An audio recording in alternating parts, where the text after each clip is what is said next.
بسم اللہ الرحمن الرحیم صلی اللہ تعالی علی حبیبہ محمد وآلہ وسلم۔ قرآن پاک میں ارشاد باری تعالی ہے، سبحان الذی اسری بعبدہ لیلا من المسجد الحرام الی المسجد الاقصی الذی بارکنا حولہ لنریہ من آیاتنا انہ هو السمیع البصیر۔ پاک ہے وہ ذات جس نے سیر کرائی اپنے بندے کو راتوں رات مسجد حرام سے مسجد اقصیٰ تک، جس کے گرد و پیش ہم نے برکتیں رکھی ہیں تاکہ ہم انہیں اپنی نشانیاں دکھائیں۔ یقیناً وہ خوب سننے والا اور دیکھنے والا ہے۔ سبحان کا ترجمہ دراصل سبحان ہی ہے۔ عربی کی جتنی لغت موجود ہے، کسی بھی لغت میں سبحان کا ترجمہ کوئی اور نہیں ہے۔ سبحان میں تعجب ہے، حیرت ہے، اس حیرت کو معرفت بھی کہتے ہیں۔ اس ذات نے تمام قانون توڑ ڈالے، کم سے کم وقت میں وہ اپنے بندے کو لے گیا، اپنے عبد کو لے گیا۔ لفظ عبد جسم اور روح کا مجموعہ ہے، عبد ذات اور صفات کا مظہر ہے۔ لفظ عبد بتاتا ہے کہ معراج جسمانی ہوئی ہے۔ فَأَوْحَىٰ إِلَىٰ عَبْدِهِ مَا أَوْحَىٰ۔ سورہ نجم میں اللہ تعالیٰ ارشاد فرماتے ہیں، پھر باتیں کی اپنے عبد کے ساتھ جو کی۔ تصوف یا روحانی علوم کے اصطلاح میں عبد یعنی بندہ ایک عہدہ ہے جس پر اللہ تعالیٰ خود تقرری فرماتے ہیں۔ سفر معراج جس جگہ سے شروع ہوا وہ جناب ابو طالب کی بیٹی حضرت ام ہانی کا گھر تھا۔ سفر معراج کے چیدہ واقعات بیان کرنے سے پہلے ایک اہم واقعہ بیان کرنا ضروری ہے کہ ایک وقت ایسا آیا جب کچھ لوگوں کی طرف سے یہ بات مشہور کرنے کی کوشش کی گئی کہ نبی کریم صلی اللہ علیہ وآلہ وسلم کو روحانی معراج ہوئی تھی جس میں جسم شامل نہیں تھا۔ اس بات کو مزید مضبوط کرنے کے لیے خلیفہ ہارون رشید کے دور میں بغداد شہر میں معراجیہ کانفرنس منعقد کی گئی۔ شرکاء سارا دن اپنے اپنے دلائل پیش کرتے رہے۔ شام ہو گئی اور نماز مغرب سے پہلے کانفرنس کے میزبان نے دلائل کی روشنی میں مشترکہ نتیجے کا اعلان کر دیا کہ حضور علیہ الصلاۃ والسلام کو معراج روحانی طور پر ہوئی تھی، خواب میں ہوئی تھی۔ اسی دوران وہاں ایک صوفی بزرگ بہلول دانا قلندر آ پہنچے۔ انہوں نے بھی یہ نتیجہ سنا۔ یہ وہی بہلول دانا تھے جنہوں نے ملکہ زبیدہ کو جنت میں محل بیچا تھا، اس لیے ان کو بہت سے لوگ پہچانتے تھے۔ اتنے میں مغرب کی اذان ہو گئی۔ بہلول دانا نے کہا کہ شرکاء کو نماز مغرب میں پڑھاؤں گا۔ پھر نماز پڑھانی شروع کر دی۔ سورہ فاتحہ کی تلاوت بلند آواز سے کی، پھر سورہ بنی اسرائیل کی پہلی آیت سبحان الذی اسری بعبدہ کو یوں پڑھا، سبحان الذی اسری بروحی، تو پیچھے سے لقمہ ملا بعبدہ۔ بہلول دانا نے پھر اسی طرح پڑھی، پیچھے سے 2-3 نے لقمہ دیا بعبدہ۔ تیسری بار بھی بہلول دانا نے اسی طرح آیت پڑھی۔ اس پر تمام نمازی چلا اٹھے بعبدہ۔ بہلول دانا نے پلٹ کر فرمایا، تو پھر مان لو معراج جسمانی ہوئی ہے۔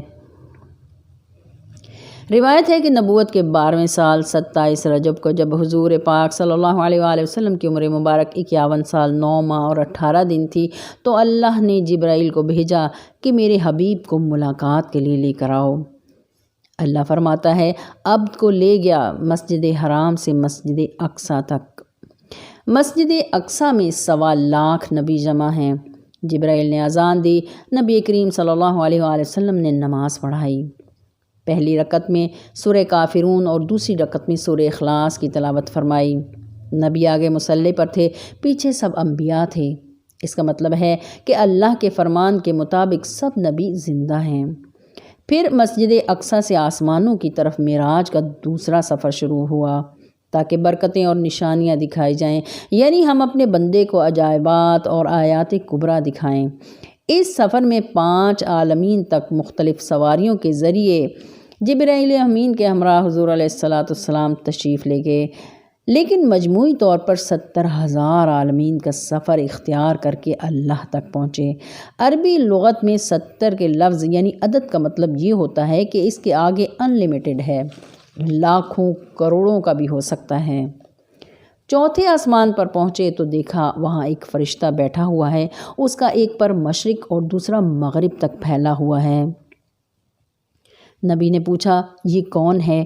جبرائیل نے عرض کیا، یہ ملک الموت ہے۔ اس فرشتے نے عرض کیا میرے چہرے میں سلامتی نہیں ہے مگر سلام عرض کرتا ہوں، الصلاۃ والسلام علیک یا رسول اللہ۔ پھر عرض کیا آپ اکیلے ہیں؟ رسول خدا نے فرمایا ہاں۔ پھر اس فرشتے نے عرض کیا جب واپس جائیں تو اپنے بھائی علی کو میرا سلام عرض کیجیے گا۔ رسول کریم صلی اللہ علیہ وآلہ وسلم نے فرمایا اے ملک الموت، تم علی کو جانتے ہو؟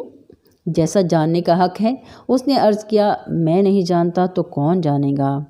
آپ نے فرمایا کیسے؟ ملک الموت نے عرض کیا کائنات کی ہر شے کی روح کو میں قبض کرتا ہوں، لیکن اللہ نے فرمایا ہے خبردار، نبی کی روح اور علی کی روح تم نے قبض نہیں کرنی، ہم خود قبض کریں گے اپنی مشیت سے۔ شب معراج میں اللہ تعالیٰ نے مولا علی کے لیے 3 القابات استعمال کیے اور فرمایا اپنے حبیب سے یہ سب کو بتا دیں کہ یہ حکم الہی ہے۔ ایک امام المتقین، دوسرا سید المرسلین، تیسرا قائد غیر المحجلین یعنی چمکتے ہوئے چہرے والے۔ حضور نبی کریم صلی اللہ علیہ وآلہ وسلم نے فرمایا شب معراج میں اللہ اور میرے درمیان علی کے عنوان پر بات ہوئی۔ رسول کریم صلی اللہ علیہ وآلہ وسلم کا یہ بھی فرمان ہے کہ شب معراج میں جبرائیل مجھے جنت میں لے گئے، وہاں میرا محل ہے اور حضرت ابراہیم علیہ السلام کا محل ہے، اور ان دونوں محلات کے درمیان مولا علی کا محل ہے۔ میرے محل کے صحن کے درمیان ایک درخت ہے جس کا نام طوبہ ہے۔ طوبہ جنت میں اتنا بڑا درخت ہے جس کا سایہ ہر جنتی کے اوپر ہے۔ میں طوبہ درخت کے نیچے بیٹھ گیا، ہوا چلنے لگی تو ہوا کے چلنے سے شاں شاں شوں شوں کی آوازیں آنے لگیں، اسے عربی میں میسرہ کہتے ہیں۔ یہ آوازیں کہہ رہی تھیں ہائے علی تیری زیارت کا شوق کھا گیا۔ پھر فرمایا آسمانوں کا کوئی فرشتہ ایسا نہیں ہے، جنت میں کوئی غلمان ایسا نہیں ہے، کوئی حور ایسی نہیں ہے جنہیں علی سے ملنے کا شوق نہ ہو۔ ارشاد باری تعالیٰ ہے آپ فرما دیجئے کہ اللہ کے اس فضل کو پا کر لوگوں کو خوش ہونا چاہیے۔ ابن عساکر اپنی کتاب تاریخ دمشق میں لکھتے ہیں کہ فضل سے مراد نبی کریم صلی اللہ علیہ وآلہ وسلم ہے اور رحمت سے مراد مولا علی ہیں۔ رسول نبی کریم صلی اللہ علیہ وآلہ وسلم کا یہ بھی فرمان ہے کہ میں نے معراج کی رات دیکھا ایک فرشتہ ہے اور بہت سے فرشتوں کی جماعت ہے جو اس فرشتے پر درود پڑھ رہی ہیں، اور اس فرشتے کی شکل بالکل علی المرتضیٰ جیسی ہے۔ ایک اور فرمان رسول صلی اللہ علیہ وآلہ وسلم ہے 4تھے آسمان پر علی المرتضیٰ جیسا ایک فرشتہ ہے، 1000 فرشتے ہر روز اس کی زیارت کرتے ہیں، اور اس دوران جو تسبیح کرتے ہیں اس کا ثواب محبان علی کو دیا جاتا ہے۔ روایت ہے حضرت عبداللہ ابن عمر نے رسول اللہ صلی اللہ علیہ وآلہ وسلم سے پوچھا اللہ نے آپ سے معراج کی رات کس لہجے میں بات کی؟ تو نبی نے فرمایا اللہ نے مجھ سے فرمایا میں نے آپ کو اپنے نور سے اور علی کو آپ کے نور سے بنایا، اور ہم نے دیکھا کہ تیرا دل بھی علی کی محبت میں لبریز ہے، اس لیے علی کے لہجے میں بات کی۔ ایک اور روایت میں ہے کہ شب معراج کی رات رسول اللہ صلی اللہ علیہ وآلہ وسلم نے دیکھا کہ عرش پر لکھا ہے لا الہ الا اللہ محمد رسول اللہ، اور نبی کی مدد اور نصرت علی کے ذریعے کی، اور ہر طرف علی علی ہو رہا تھا۔ اللہ کے رسول صلی اللہ علیہ وآلہ وسلم نے یہ بھی فرمایا میں نے معراج کی رات جنت کے 8 دروازے دیکھے، ہر دروازہ خوبصورت ترین ہے اور یاقوت اور موتیوں سے بنا ہوا ہے۔ جبرائیل دروازے کے قریب آ کر 3 بار یا علی کہتے ہیں تو دروازہ کھل جاتا ہے۔ ایک اور حدیث رسول صلی اللہ علیہ وآلہ وسلم ہے جنت کے 8 دروازوں پر سرخ یاقوت کی کنڈی لٹکی ہوئی ہے، جب وہ سونے کی تختی کو جا کر لگتی ہے تو اس سے آواز آتی ہے یا علی، پھر دروازہ کھل جاتا ہے۔ حضرت امیر خسرو روایت کرتے ہیں کہ میرے مرشد نظام الدین اولیاء رحمۃ اللہ علیہ فرماتے ہیں کہ ایک بار سرکار دو عالم صلی اللہ علیہ وآلہ وسلم کی خدمت میں حضرت داؤد کے بارے میں بیان ہو رہا تھا کہ حضرت داؤد کے ہاتھ میں لوہا نرم ہو جایا کرتا تھا، آپ اس سے زرہ تیار کر لیا کرتے تھے۔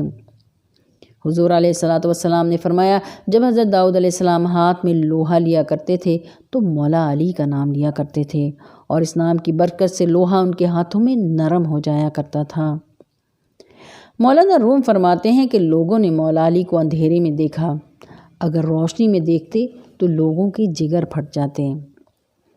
ایک اور روایت میں آتا ہے کہ حضور صلی اللہ علیہ وآلہ وسلم معراج پر تشریف لے گئے تو جبرائیل امین نے عرض کیا، یا رسول اللہ صلی اللہ علیہ وآلہ وسلم، جیسی سیدوں کی دنیا میں عزت ہے آسمانوں پر سیدوں کو دکھاؤں؟ پھر جبرائیل نے فرشتوں کا ایک ٹولہ جنت میں دکھایا جو محمد محمد کر رہا تھا۔ جبرائیل نے عرض کیا، جب سے یہ پیدا کیے گئے ہیں یہ محمد محمد کہہ رہے ہیں، یہ یہاں کے سید ہیں۔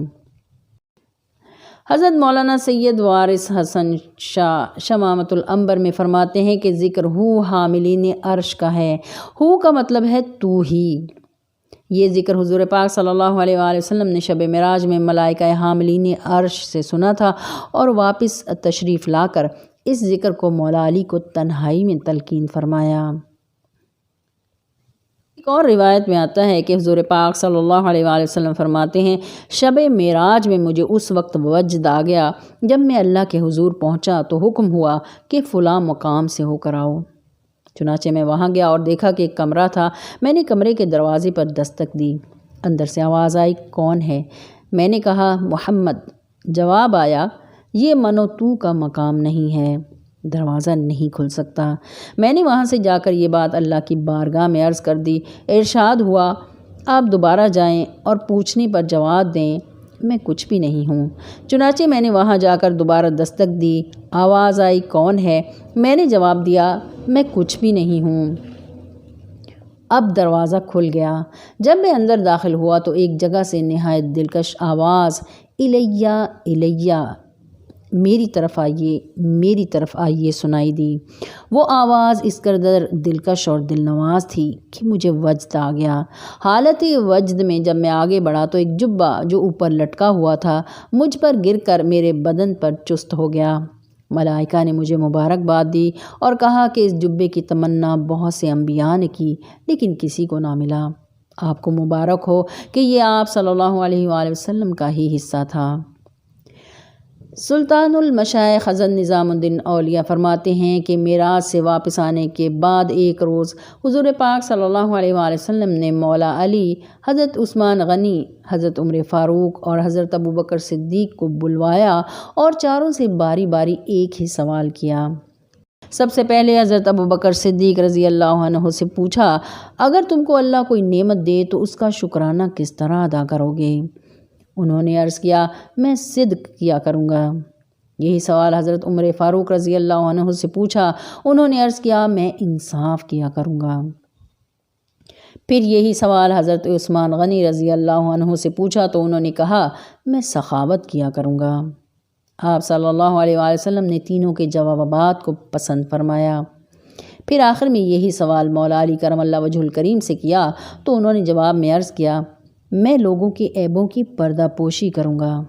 یہ جواب سن کر حضور علیہ الصلاۃ والسلام بہت خوش ہوئے اور فرمایا، علی کا جواب تم تینوں سے افضل ہے، کیونکہ اس جواب میں اللہ کی بہت بڑی شان ستار العیوب اپنا جلوہ دکھا رہی ہے۔ پھر شیخ نظام الدین اولیاء رحمۃ اللہ علیہ فرماتے ہیں، سرکار دو عالم رحمۃ للعالمین گناہ گاروں کو اپنے سینے سے لگاتے ہیں اور مولا علی کرم اللہ وجہ الکریم گناہ گاروں کے عیبوں کی پردہ پوشی کرتے ہیں۔ پھر فرمایا، اللہ کے بندے انسانوں کے عیبوں کو ظاہر نہیں کرتے بلکہ زبان بند رکھتے ہیں، گویا وہ دیکھتے ہیں مگر نہیں دیکھتے، سنتے ہیں لیکن نہیں سنتے، جانتے ہیں لیکن نہیں جانتے۔ یہی واقعہ حضرت بابا فرید الدین گنج شکر کے ملفوظات راحت القلوب میں بھی لکھا ہے۔ آپ فرماتے ہیں، اس جبے کے بارے میں اللہ کی طرف سے یہ فرمان جاری ہوا کہ یہ جبہ اس کو دینا جو اس سوال کا یہ جواب دے گا، اور پھر مولا علی کرم اللہ وجہ الکریم اس فرمان کے مطابق جواب دے کر اس جبہ کے حقدار پائے، کیونکہ فقیری یا درویشی اصل میں پردہ پوشی کا نام ہے اور جبہ یا خرقہ پہننا اس کا کام ہے جو لوگوں کے عیب چھپائے اور کسی کے سامنے ظاہر نہ کرے۔ جبہ شب معراج دراصل ولایت کا خرقہ ہے۔ اکثر مشائخ کرام اس بات پر متفق ہیں کہ خرقہ خلافت حضرت علی کرم اللہ وجہ الکریم سے 4 اولو العزم اصحاب کو پہنچا ہے۔ سب سے پہلے سیدنا امام حسن علیہ السلام کو، پھر سیدنا امام حسین علیہ السلام کو، اس کے بعد خواجہ حسن بصری کو اور پھر خواجہ کمیل بن زیاد کو پہنچا ہے۔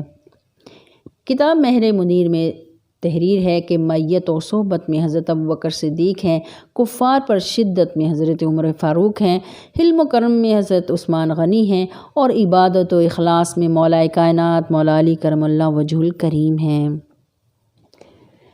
شب معراج مکہ سے جو حق کے کارواں چلے، اوپر قدم حضور کے تھے 7 آسماں تلے۔